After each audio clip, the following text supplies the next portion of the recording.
Hi guys, Kate here. And Jonah. Do you ever think to yourself, man, I love the stories I hear every week on CNA Newsroom, but sometimes I wish I knew more about what's happening in the church on a daily basis. It's okay if you've thought that. You won't hurt our feelings. Well, Catholic News Agency now offers a daily audio news update made especially for your smart speaker. It's called Catholic News, and it's available right now on Amazon Alexa and Google Home. You can listen every day on your favorite podcast app, too, if that's how you roll. Okay, here's how it works. On Google Home, all you have to do is walk up to your speaker and say, "Hey Google, play Catholic News." Here's the latest news. If you have an Alexa, it's pretty much the same. Just say, Alexa, open Catholic News. Welcome back to the latest news from Catholic News Agency. You can also search for Catholic News in the Alexa Skills Store. Enable the skill on your app, and then ask Alexa to play your flash briefing. Check out our show notes for more information. And now, enjoy this week's episode of CNA Newsroom.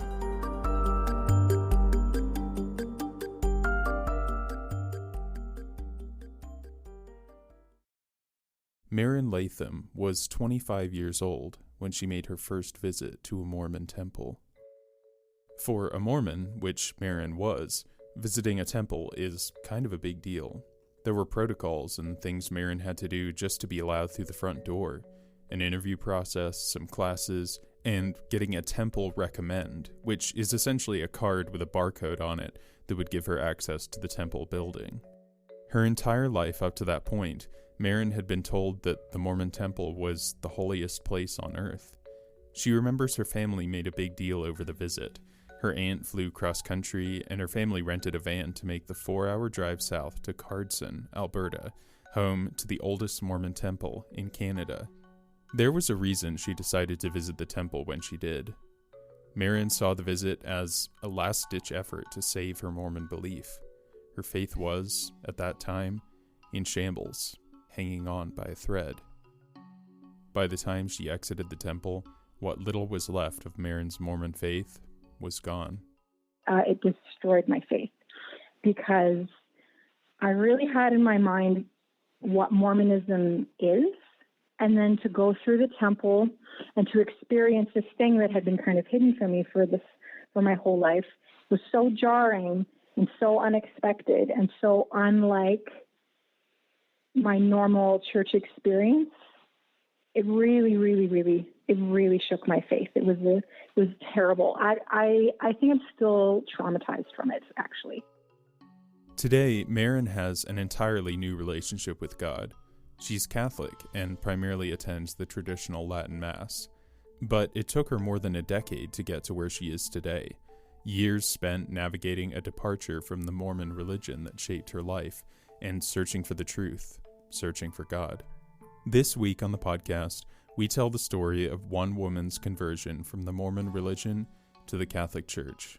You're listening to CNA Newsroom, the podcast that brings you the people behind the headlines. I'm your host, Jonah McKeown.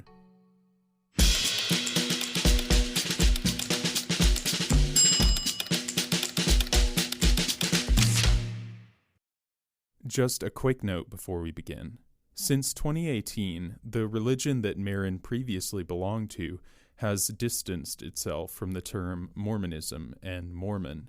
The religion's leader, President Russell Nelson, has insisted exclusively on the term the Church of Jesus Christ of Latter-day Saints. While we'd like to use that term as a sign of respect, we also acknowledge it's a bit of a mouthful.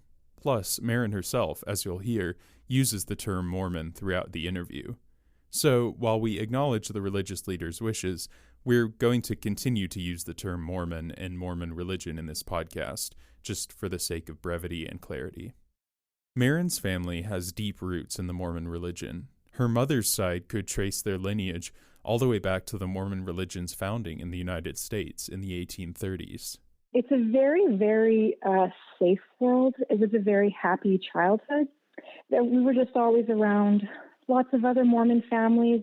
There were always sort of stay-at-home moms and just a bunch of kids running around. My community was with God. Like, we were just very righteous, hardworking, godly sort of people. And it absolutely seemed like it was a no-brainer, like this was the place to be. And I never in a million years would have ever imagined that I would have left the Mormon church, because I loved it. This is my family. And it was just the funniest, most wonderful, resourceful, great people you ever want to meet are Mormons. Maren loved her Mormon community. It seemed like the best place for her to be. It wasn't until she started attending school that she realized not everyone agreed. A lot of other Mormon kids attended her school, but many of Maren's friends were outside the religion, and she remembers experiencing a coolness when she would mention to the parents of her friends that she was Mormon. Maren never told her family or her Mormon friends about her experience, in part because rejection by the outside world is a big part of Mormon culture. They believe that the Mormon religion has the fullness of truth, and that outsiders will never understand. As Maren grew, so did her questions about the Mormon religion. You grow up in a situation, and to you everything is normal, and then over time other people, outsiders, hear about it, and you see through their eyes that it's not that normal, and you go, oh, maybe it is strange that we do this. So then you start questioning it. One of the first big stumbling blocks for Maren was the Mormon practice of baptisms for the dead. Members of the religion take the names of people who have died, stand in proxy for them, and baptize them in the Mormon temple. The idea made Maren uncomfortable. I would think to myself, we don't really have their permission to baptize people. And I just remember thinking, what would people think if they knew that we had their grandmother or their great-grandmother's name and we were baptizing them Mormon? That concerned me. Maren was always taught that Mormonism was a restoration of the original gospel, meaning she should be able to look back in the Old Testament to the days of King Solomon and find examples of baptisms for the dead. But when she looked, she couldn't find any. Another big stumbling block was the Book of Mormon itself, which is central to Mormon belief. To me, it seems that if we had a record of Jesus Christ in North America, or North and South America, because that's what the Book of Mormon is a record of, shouldn't the entire world be so excited about that? Even if you're not a religious person, that should be of tremendous historical value, but also all Christians should be really thrilled about it because it proves Christianity. What if there was another independent corroborating source for Jesus Christ? Why are the only people that talk about the Book of Mormon Mormons and Mormon scholars? And is it really just because the rest of the world doesn't like us, or is there a problem with it? I really wondered about that. Maren didn't feel comfortable bringing her questions to the community. In her experience, doubt was never exactly welcome. There is sort of a culture in Mormonism where, like I was sort of saying before, you have to be really cheerful. And I think that maybe people who look at Mormons from the outside and they were to do a caricature of Mormons, it's sort of like the really brassy, smiley, cheerful missionaries that show up at your door. She said that's how the members of her community were with each other as well. And so if you have a question, you have to ask it in such a way as so that it doesn't sound at all like you're doubting, because that's just sort of not that supported. Let's say you're in a Sunday school class and somebody raises their hand and asks a really serious question. The mood in the room is so incredibly awkward that you just don't even want to go there. And so most of the time people kind of keep it to themselves or try to research it on their own, or maybe talk to one other friend about it. So Maren kept her doubts to herself, and she even tried to talk herself out of her doubts. Her life was stable, her family was happy. Surely, everything was fine.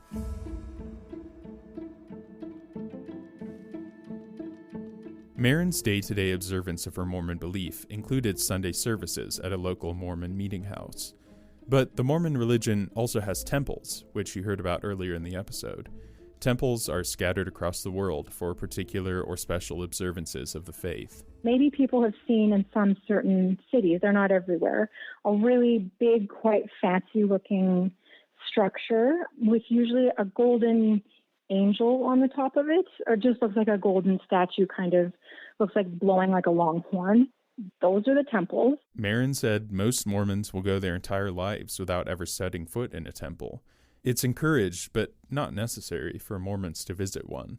In order to visit a temple, a Mormon has to secure what's called a recommend from their local Mormon leadership, a card with a barcode on it that expires 2 years after it was issued. In order to secure a recommend, a Mormon needs to be living what Maren described as a high standard of personal worthiness. That includes things like tithing, living a chaste life, and avoiding alcohol, tobacco, coffee, and tea. There is an interview process, and those who progress are given the recommend. As she said earlier, the temple was always presented to Maren as the most holy place in the world, but nobody ever spoke about exactly what happens there. Maren said most visits to the temple coincide with major life events, like young Mormon men preparing to depart on 2-year missions to spread the faith across the world, or a Mormon couple on their wedding day. When Maren was 25, she decided she wanted to visit the temple. She wasn't preparing for a mission, she wasn't getting married. She was experiencing a spiritual dryness and wondered if a visit to the temple, the holiest place on earth, would help. She went through the interview and took some classes and walked away with a recommend.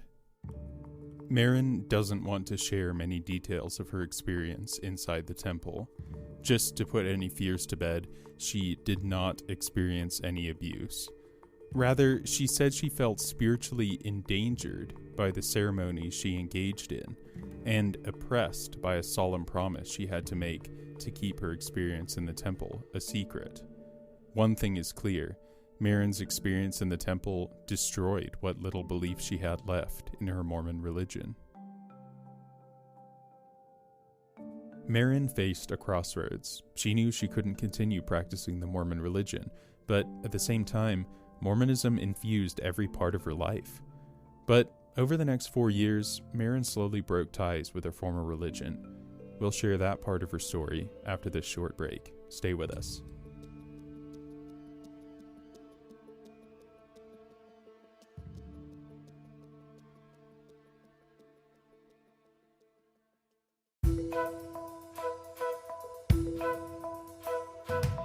Hi, this is Autumn Jones. I'm a staff writer here at Catholic News Agency. I'm based in the Denver newsroom and am an avid skier and tennis player here in the Rocky Mountains. I love to write about evangelization, apostolates, and how the church serves the most vulnerable in our society. I enjoy listening to CNA Newsroom because I like hearing the voices of the people in our stories come to life. CNA Newsroom gives me a chance to learn about what is important to everyday Catholics as they seek to live out their faith. If you like listening to CNA Newsroom as much as I do, you should do what I did and subscribe. Subscribing is easy and free on whatever podcast app you prefer. Just open the podcast app on your phone, search for CNA Newsroom, and tap the subscribe button. That's it. Now you'll get the latest episodes delivered straight to your phone, so you won't miss a single one. And while you're there, consider writing us a review or leave us a 5-star rating. Ratings and reviews help new listeners find the show. And now, back to the episode.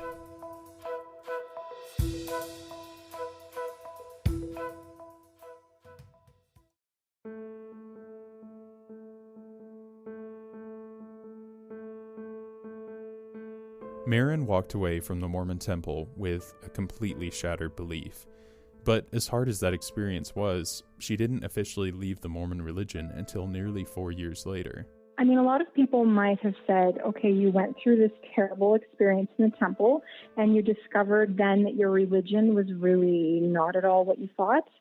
In fact, you found it to be quite sinister. So why did you stay? Why wouldn't you have just immediately left? But it's so difficult to try to explain to an outsider how much it's your entire life. And you can't just break everything all down and leave without, I think, coming a bit unglued. Instead, Maren said she compartmentalized her experience in the temple and tried to think about it as little as possible. And slowly but surely, she began building a foundation for life outside the Mormon religion. During those years, Maren met and married her husband, who was not Mormon. She said he was a huge support when she officially left the religion. I just felt finally with him in my corner strong enough to sort of brave the grave displeasure of my family. I really feel like I thought in my heart, I just can't do without love. and I don't know if my family will still love me if I leave. When a Mormon leaves the Mormon church, especially if they've been through the temple, Mormons think that you will go to hell. So it's not like they just are a bit upset with me. It's they're completely worried about my eternal soul. Plus, Maren was the first person in her family to leave the Mormon religion. So I just had no reference for how they would react. I've seen it happen with other families where it's pretty much like they get shunned. Or anytime they come over to a family thing, their mother just runs off crying in the other room. It's just so awful. It was tough for Maren to tell her family. Her mom cried, her younger brother was serving on a 2-year mission, so Maren continued writing him letters, encouraging him on his mission while she was leaving. But overall, she says her family was actually very supportive. With her Mormon belief behind her, Maren forged ahead, intent on never letting anybody tell her what to do or what to think ever again. She still believed in God, but she wanted a God who didn't demand too much of her. At the same time, Maren had long had a secret fascination with the Catholic Church. She remembers as far back as when she was 6, seeing someone pray a rosary on a TV show. And I said to my mom, what is she doing? And my mom said, oh, that's how Catholics pray. And she said, each bead is a prayer. And I thought, I just wanted a rosary so bad. My whole heart just yearned out to it. There's something about the rosary. And also, my favorite scenes in movies were always when there was shown like a confession in a confession booth. Everything would stop and I didn't even care about the rest of the movie. I just loved seeing somebody go into a confession booth. Because I knew that right now we were about to get to the very heart of the story, and whatever the person was going to say in this cozy little booth was going to be the absolute truth. Maren also had an extensive background in sacred music. And I remember I would just say the Ave Maria, it's grade 7, just over and over to myself because I liked how it sounded. There was just so many parts about Catholicism that were just, to me, very, very magical. In a way that's really hard to put your finger on, and it was sort of against all odds. Like, I shouldn't have had those thoughts because of all the negative programming that was always around me. Growing up in the Mormon religion, Maren was taught to believe that the Catholic Church was a false church. Definitely Mormons understand authority. If they understand anything, they understand authority, and that's why the big nemesis of Mormonism is actually the Catholic Church, because they're the only other church that's claiming the priesthood authority directly from God, and all the other Protestant denominations are just break-offs from that. So then I thought to myself, well, I'm going to go to Mass, because I understood the way maybe a lot of Protestants don't, that Catholics are the only ones that have any authority. The very next day, Maren went to Mass. It was a curious experience for her, given her background in sacred music. She had sung many Masses, but had never attended one. So when the Kyrie came up and the Gloria, I'm like, oh, this is okay. I know these parts, but obviously I didn't even know what liturgy was, because Mormons don't do anything liturgical at all. Somebody gets up and talks, and then another person gets up and talks. There's no ceremony to it. So I was very much just sort of like, what are they all doing? I didn't know what it was. I didn't know what the word was for what everyone was doing. I'm like, this seems very orchestrated. This seems very kind of precise and dignified and reverent and respectful. And my favorite part was watching when everybody stood up to go and receive communion. I just watched everyone going up, and as they were in line, many, many people had their heads bowed and they were praying. And then they were receiving communion, and I thought, these people really believe that this is God that they're receiving. I was so impressed. And I didn't believe it myself at that point, but I thought, I wish I could believe this. I want this. Maren drove home in silence. When she got home, she called the parish where she had just attended Mass and immediately signed up to join ongoing RCIA classes. I didn't understand it at the time, but I went it was Epiphany. So it's the day that the 3 pagan wise men just show up. And that was the day that I showed up too. Maren attended RCIA classes at the parish. She continued going to Mass and learning as much as she possibly could on her own. Over time, she learned that the Masses she was attending were called the ordinary form, also called the Novus Ordo. Maren realized the Masses she had seen in the movies and the sacred music she loved had more ties to the traditional liturgy rather than the ordinary form. I remember thinking like, oh, so I'm like 60 years too late. Too bad. Because there's a part of me that really kind of, I wish it could have been like the old school with the priests wearing the long robes. And I wished I could have seen that. And I thought, well, I guess that's that. Then one day online, she learned about the traditional Latin Mass. She came to learn she actually lived near a really strong Latin Mass community. I was like, oh my goodness. I was so like, this is what I've been I did find it. I was very, very impressed. I don't want to give a wrong impression of my other parish. They treated me so well, and they have a very reverent Mass there.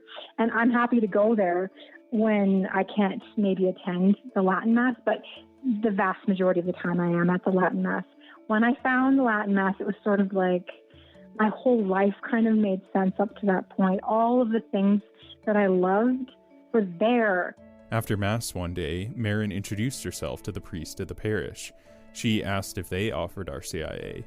They didn't, but the priest offered to teach her himself. And so he gave me all of these books to read, and I would devour them, and then I'd come back, and we'd have these long discussions, and he just carefully, painstakingly unpicked the sort of, I say, rat's nest of my Mormon theology, because it's all intertwined with some things that are Christian and other things that are not. And it's very hard to take it all apart and figure out which is which. And I remember at one point he did say to me, it would have been easier if you had known nothing than what we have had to do. Maren was baptized into the Catholic Church at the Easter Vigil in 2018. She's part of the Archdiocese of Edmonton in Alberta, and she primarily attends the traditional Latin Mass. And she loves her Catholic faith. She had a fascination with the beauty and solemnity of the Catholic Church when she was a child, and she says the Church, now that she's a member, has exceeded all of her dreams. It's sort of like the idea, you can have a fantasy about something, and then you go, say maybe you have a fantasy about going to Paris, and then you go there and you find that there's lots of like garbage and dirty streets and stuff like that. That is not my experience of the Catholic Church. Now, I know that sometimes, especially this day and age, saying to people that you're Roman Catholic, which I'm proud to say, people will go, oh, the Catholic Church is kind of a mess and there's all this controversy and scandal. I came at it knowing all of that. It doesn't bother me because I went into it with my eyes fully open, and I expect that the greatest force for good in the world is going to have the most amount of corruption in it, because Satan wants this church gone, which won't happen. So there's going to be an extraordinary amount of pressure of evil on the Catholic Church. And so to me, I just go, well, that doesn't change the fact that this is the church that Christ founded, and I'm not going anywhere. Since Maren left the Mormon religion, her 4 siblings and her mom have also left. So my poor dad, he's still just left holding the torch. Her mom was also baptized Catholic in 2018, the same year as Maren. Maren said her siblings are still searching for meaning in their post-Mormon lives. One of the most common things when a Mormon leaves the Mormon church and finds out all the lies, all the things that were not as they seemed, very, very common for Mormons to become atheists, and really uncommon for them to convert to Catholicism, because Catholicism it's sort of like you get out of one really high demand group, and Catholicism looks like another high demand group. But I wish that if I could say one thing to any ex-Mormon or any of my siblings, it's not the same thing. It's not even close to the same thing. It's like being just lifted up and carried away in such beauty. All the help, all of the devotions, the Eucharist, it's like being given a feast, a continual feast, where Mormonism is like a desert wasteland where you're just trying to manufacture a spiritual experience out of nothing yourself all the time and acting like it's great. I wish all the Mormons, because Mormons are just the best people and they're trying so hard. I just would love them all to be Catholic.